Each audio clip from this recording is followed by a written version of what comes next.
Coming up on your news at 6, we have a one-on-one interview with Congressman Nick Begich after a weekend of protests over mass federal layoffs.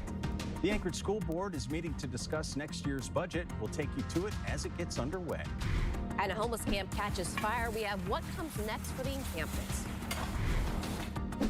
Well, Alaska's on the mild side of winter temperatures, but even so, warnings and advisories are still in place. I'll have more coming up.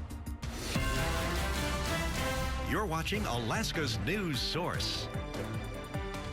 Well, one day after Alaskans joined protests across the country over federal layoffs, a federal judge has refused to block Elon Musk and the administration's Department of Government Efficiency from accessing government data systems or participating in worker layoffs. Jobs cut are one of the things that we interviewed the congressman about. Nick Begich was sworn in just last month. And the congressman making the comments in Fairbanks today as he held a series of community events going one-on-one with our Alex Bangle.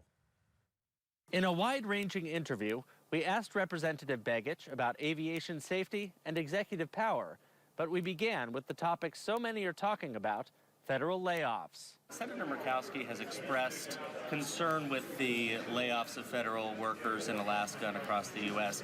As a member of the DOGE caucus, how many Alaskans so far have been caught in this situation, and what would you say to those who have lost their jobs as a result of this?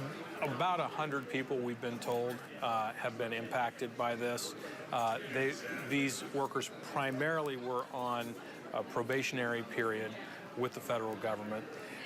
Look, I've told folks here in the interior, and I will continue to tell folks throughout the state, if they have been impacted by these cuts and they have specific information that they can share about their position, its importance to the state, and why they believe they should be reinstated, they should reach out to our office, and we'll review those on a case-by-case basis.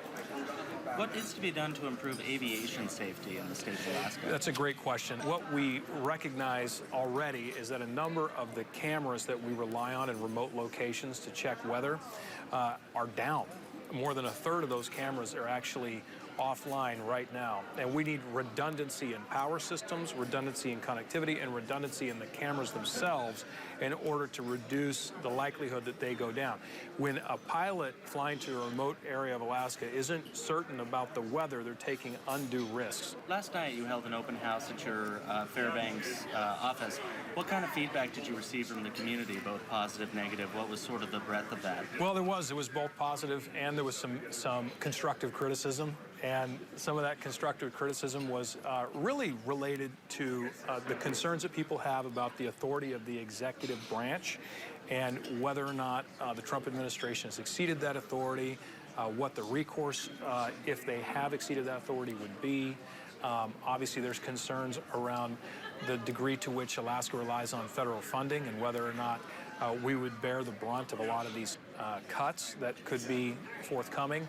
I'm doing everything that I can do to defend Alaska's position in the House. Right now, we are working on putting our full 15-minute interview into a podcast, which we'll make available on our webpage and on our mobile app.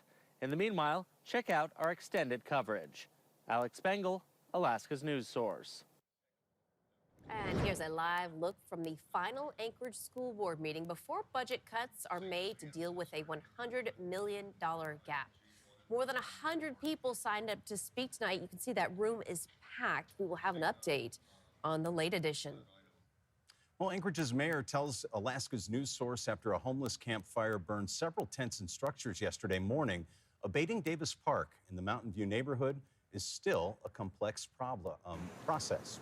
The mayor says if a clearing of the camp happens, it will take working with several partners, and the abatement process is not simple because of the camp's size and how long it has existed. A man who's lived at the camp for years says fires are common. The mayor says the municipality is working to address short-term public safety challenges. Well, it has been cloudy and mild over Anchorage today. Yeah, meteorologist Jackie Purcell joins us now with a look at the forecast. Jackie. Yeah, just as Rondi activities are set to get underway, we are still looking at a lack of snow here in the Anchorage area, really many areas of the south central region. Let's get to where we are seeing some snowfall occurring as we speak. Winter weather advisories and even warnings for winter weather over western Alaska. But look at that. We are seeing more on the mild side of winter with rain expected to hit parts of Prince William Sound, even the Kenai Peninsula, even around Anchorage and the valleys. We could see a snow-rain mix. For the specific areas of passes, watch for some very slippery road conditions there because of the warming temperatures. Right now in Anchorage, it is 34 degrees. Winds are just very light, 3 miles per hour. In the interior, also on the mild side, they're at 15 degrees. Also seeing some calm winds. A lot of the weather in the next several days as far as rain and snow, it's going to be centered on these coastal areas from south central to southeast Alaska. And wow, you have to just know that there's going to be some messy weather across those coastal areas stretching from the Kachemak Bay area to Seward, Whittier, and as I mentioned, Prince William Sound. You might have seen those temperatures very quickly, but I'll tell you here, 34 degrees for an expected high, but these highs in the Anchorage area could go anywhere from the mid-30s all the way to the low 40s as we head into our Wednesday. I'll have more in the forecast coming up in just a few minutes. Stay tuned. Measles are breaking out all across the country. In West Texas, there are 58 confirmed cases, and in nearby New Mexico, 8 cases are confirmed. Measles is a highly contagious disease and has led to 13 people being sent to the hospital in Texas. We are joined live by Dr. Rachel Harrison. She is an epidemiologist at Providence Hospital in Anchorage. How dire is the concern about measles in Alaska at this point? We do have some cases already recently. It is something that happens in spurts, outbreaks, people that travel. It's mostly in travelers. It's not actually a seasonal virus. So we can see it in Alaska. We have a lot of travelers out of state, out of country that come back. And travelers that are unvaccinated, we do have a risk of having measles outbreaks in Alaska. Now, it's not seasonal, but it is affected by travel. So do we see more cases perhaps in summertime?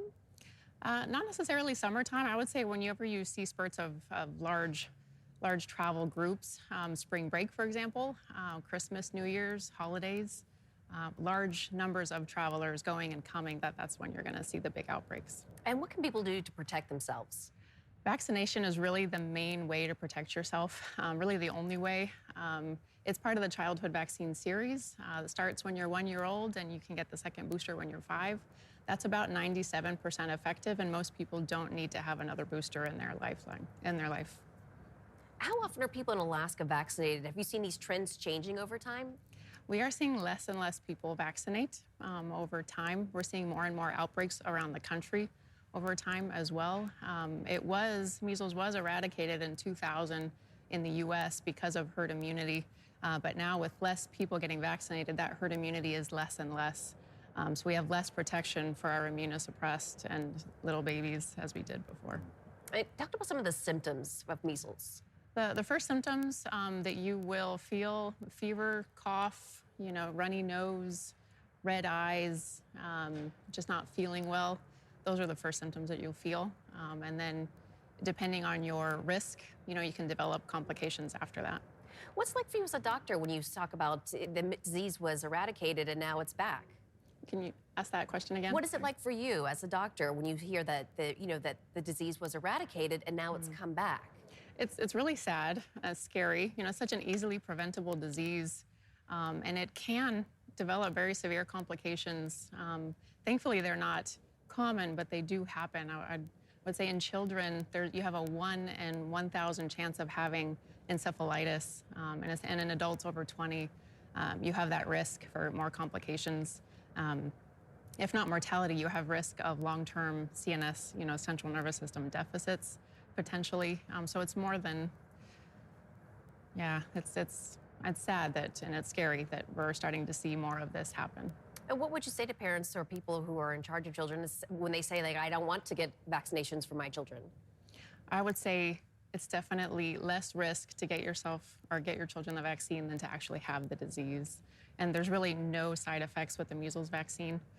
I would highly recommend it. It protects not just your children, but children around you, immunosuppressed people around you.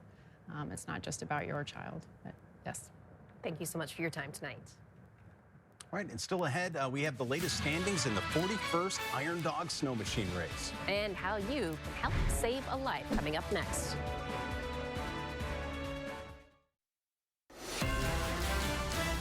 You're watching Alaska's news source. The Snow Machine riders continue to pour into the Nome checkpoint, the halfway mark in the Iron Dog, which is also home for multiple racers. Tyler Lane has more from Nome. As teams continue to file in here in Nome, the first Nomite has arrived home. Team 6's Bradley Kishba and Mike Morgan were one of the first few teams to pull into the bay here at the Public Works Shop. It's the 15th time Morgan, originally from Nome, has ventured on the Iron Dog Trail back to his hometown. Well, this is certainly a business trip, though. Team 6 says they're going to enjoy their time here. Yeah, it's awesome coming into the hometown, hometown stretch here. Seeing everybody out there greeting us and my family, and we're sleeping in my old bedroom, and we home-cooked meals, you can't beat that, Yeah, home-cooked meals. Mike's parents are great, they treat us very well. Also from Nome, Team 4's Wilson Hogendorn and Bubba McDaniel arriving shortly after them. All homegrown riders back where it all started. Tyler Lane, Alaska's news source. And taking a look at the standings in the Iron Dog race as of around 6 o'clock tonight, Team 20 continues to hold that lead, followed by Team 6, 14, 9, and 7, rounding out the top 5. As teams get ready to leave the halfway point of the race, for more Iron Dog coverage, you can always visit our website. Iditarod teams are adjusting their strategy after yesterday's announcement that the race will restart a day later from Fairbanks. Now, instead of the traditional restart in Willow, the race route has once again been altered because of a lack of snow. This is the 4th time the Iditarod has restarted in Fairbanks. The last time in 2017. Mushers we spoke with today say speed will play a role in this year's race, especially while traveling long stretches of frozen river through interior Alaska. Run a little bit differently, not having the Alaska range, not having that 80 miles of dirt out of Roan. We'll be hitting this trail with a slightly different strategy. It becomes more of a speed race. So running from Fairbanks really benefits faster paced teams. And that is not my team. I don't have a particularly fast team, especially early on in this type of race. As I don't train for speed, and this many hundreds of miles more on flat running suddenly makes speed substantially more important. So I'm trying to keep my spirits high because I still have my eyes set on the gold, but I can't help but a little bit inside be like, oof, well, there's a lot of teams in this race that are faster than me on flat land, and we've got hundreds and hundreds of miles of more flat land than was anticipated. So, and he also predicts that more teams will likely finish the race this year because the challenging Alaska range has been eliminated. Thanks for listening. Click subscribe so you can get the latest podcast from Alaska's news source automatically. And stay up to date with breaking news and in-depth reporting available for free 24/7 with the Alaska's news source app.